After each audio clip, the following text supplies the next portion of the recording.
ఈరోజు రాజశేఖర్ రెడ్డి గారిని ఆయన ప్రతిరూపాన్ని ప్రజల గుండెల్లో నుంచి తొలగించలేక ఈ చంద్రబాబు నాయుడు గారు ఆయన కింద పనిచేసే కార్యకర్తలు ఈరోజు ఇలాంటి నీతిమాలిన చర్యలు చేస్తున్నారనటంలో ఎటువంటి డౌట్ కూడా లేదు.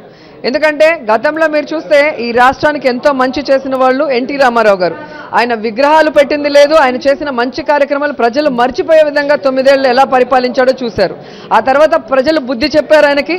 రాజశేఖర్ రెడ్డి గారు అధికారంలోకి వచ్చిన తర్వాత ఎన్టీఆర్ని కూడా మరిపించే విధంగా ప్రతి ఒక్క కుటుంబానికి పెద్ద కొడుకులాగా ఆయన ఎన్నో కార్యక్రమాలు చేశారు. ఈరోజు వీళ్ళు విగ్రహాలు ధ్వంసం చేసినంత మాత్రాన రాజశేఖర్ రెడ్డి గారి వల్ల లబ్ధి పొందిన వాళ్ళ రైతులు కానీ, ఆయన ఆరోగ్యశ్రీ వల్ల ఆపరేషన్ చేసుకున్న పేద గుండెలు కానీ, అలాగే ఆయన కట్టించిన ఇళ్ళు ఎవరైతే ఆ ఇళ్లలో ఉన్నారో ఆ పేదవాళ్ళు కానీ, ఆ 2 రూపాయల కిలో బియ్యం తిన ప్రతి ఒక్క పేద కుటుంబం కానీ, అలాగే ఫీజు రియంబర్స్మెంట్ ద్వారా చదువుకున్న విద్యార్థులు కానీ ఎవ్వరూ కూడా ఆయన్ని మర్చిపోరు. వీళ్ళ పిచ్చి ఈ విగ్రహాలని పగలగొడితే ప్రజలు మర్చిపోతారేమో అని వీటన్నిటికీ కూడా భవిష్యత్తులో ప్రజలు చంద్రబాబు నాయుడు గారికి ఆ పార్టీకి బుద్ధి చెప్తారంటంలో ఎటువంటి సందేహం లేదు. నిజంగా దేవుడి విగ్రహాలను తొలగించిన వాడికి రాజశేఖర్ రెడ్డి గారి విగ్రహాలు తొలగించడం పెద్ద విషయం కాదు. నిజంగా చంద్రబాబు నాయుడు గారు నాస్తికుడు. ఈరోజు అన్ని దేవాలయాల్ని విజయవాడలో కూల్చేస్తూ ఆ విగ్రహాల్ని ధ్వంసం చేస్తూ ఏ విధంగా హిందూ మతస్థుల్ని ఈరోజు అవమానపరుస్తున్నాడు, భగవంతుని అవమానపరుస్తున్నాడో మనం చూస్తున్నాం. ఈరోజు రాజశేఖర్ రెడ్డి గారిని ఏ విధంగా అవమానిస్తున్నాడో వైఎస్ఆర్ అభిమానులందరూ కూడా ఆయనకి త్వరలో బుద్ధి చెప్తారు. కానీ భగవంతుడి విగ్రహాలు, భగవంతుడి గుళ్ళను కూడా వీళ్ళు ధ్వంసం చేస్తున్నారు కాబట్టి ఖచ్చితంగా వీళ్ళు నరకానికే పోతారు. భవిష్యత్తు ఎంతో దూరం లేదు. పాపి వచ్చి పాపాలు చేసుకుంటూ పోతే 100 పాపాల వరకే. ఇప్పటికే 99 దాటేశాడు. ఖచ్చితంగా 100 పూర్తయితే ఆయనకి ఏం చేయాలో భగవంతుడు నిర్ణయిస్తాడు. చెప్పండి, అంటే ప్రత్యేక హోదా ఇవ్వకపోవడం బాధాకరం నాకు కూడా అని చెప్తున్నారు. ఒకవైపు నా రక్తం ఉడుకుతోందని చంద్రబాబు అంటున్నారు. ఢిల్లీలో టీడీపీ ఎంపీల నుంచి గల్లీలో చంద్రబాబు నాయుడు గారి వరకు అందరూ డ్రామాలు ఆడుతున్నారు.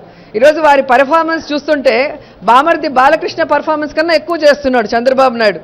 నిజంగా వాళ్ళు అక్కడేమో కేంద్ర మంత్రులుగా ఉంటూ ఇక్కడేమో ప్రత్యేక హోదా రాదంటే రాజీనామాలు చేయరు. ఈరోజు చంద్రబాబు నాయుడు గారు ఓటు నోటు కేసులో అడ్డంగా దొరికిపోయాడు కాబట్టి ప్రత్యేక హోదా మీద గట్టిగా నిలదీయలేకపోతున్నాడు. పార్లమెంట్లో ఇచ్చిన హామీని అదే సభలో కనుక వాళ్ళు అమలు చేయలేకపోతే తెలుగు వాళ్ళు పార్లమెంటుని ఎలా గౌరవిస్తారో ఒకసారి వీళ్ళు చెప్పాలి. గతంలో చెప్పుకుంటూ తిరిగారు కాంగ్రెస్ వచ్చి తల్లి నుంచి బిడ్డను వేరు చేసేసిందని. మరి ఈరోజు మోడీ గారు కానీ, పవన్ కళ్యాణ్ గారు కానీ, చంద్రబాబు నాయుడు గారు ఏం చేస్తున్నారు? ఆ ఆంధ్రప్రదేశ్ అనే 2 ఏళ్ల బిడ్డని గొంతు కోసేస్తున్నారు. ఈరోజు మొదటి నుంచి కూడా జగన్మోహన్ రెడ్డి గారు ఈ ప్రత్యేక హోదా అనేది సంజీవిని, అది వస్తేనే ఈ రాష్ట్రం త్వరితంగా అభివృద్ధి చెందే అవకాశం ఉంటుంది. ఎందుకంటే మనకి రాజధాని కూడా హైదరాబాద్ లేకుండా రాష్ట్రాన్ని ఇచ్చారు, అన్ని రకాలుగా మనని నష్టపరిచారు. కాబట్టి ప్రత్యేక హోదా అనేది చాలా అవసరమని ఢిల్లీ వరకు వెళ్ళి పోరాటం చేసడం జరిగింది. కానీ బీజేపీ వాళ్ళు, తెలుగుదేశం పార్టీ వాళ్ళు అంత అర్జెంట్ ఏముంది, మేము ఇస్తాం, మేము తెస్తామని చెప్పి ఇంతవరకు కాలం గడిపారు. నిన్నటితో కుండ బద్దలు కొట్టడం మనం అందరం కూడా చూసాం. కాబట్టి ఇప్పటికే చంద్రబాబు నాయుడు గారి పరిపాలన వల్ల రైతులు ఆత్మహత్యలు చేసుకుంటున్నారు. హోదా కూడా రాకపోతే విద్యార్థుల జీవితం కూడా అంధకారమయ్యే పరిస్థితి ఉంది. అండ్ హోదా రాకపోతే ముఖ్యంగా రాయలసీమ, ఉత్తరాంధ్ర ఎడారిగా మారిపోయే అవకాశం ఉంది. ఈరోజు చంద్రబాబు నాయుడు అవినీతి వల్ల ఏపీకి ఒక్క పరిశ్రమ కూడా రాలేదు. ఇక ప్రత్యేక హోదా రాకపోతే అందరూ కూడా వలస వెళ్ళిపోవాలి ఆంధ్రప్రదేశ్ను వదిలి. కాబట్టి జగన్మోహన్ రెడ్డి గారు తెలుగువాడి సత్తా ఏంటో ఢిల్లీకి చూపగల నాయకుడని ప్రతి ఒక్కరికి తెలుసు. కాబట్టి ఈరోజు ప్రజలకు అండగా ప్రత్యేక హోదా మీద 2వ తేదీ ఆయన మరి రాష్ట్ర వ్యాప్తంగా బంధించారు. అప్పటి నుంచి కూడా ఉధృతంగా ప్రత్యేక హోదా వచ్చేంత వరకు కేంద్రం కళ్ళు తెరిచే విధంగా పోరాడతారు.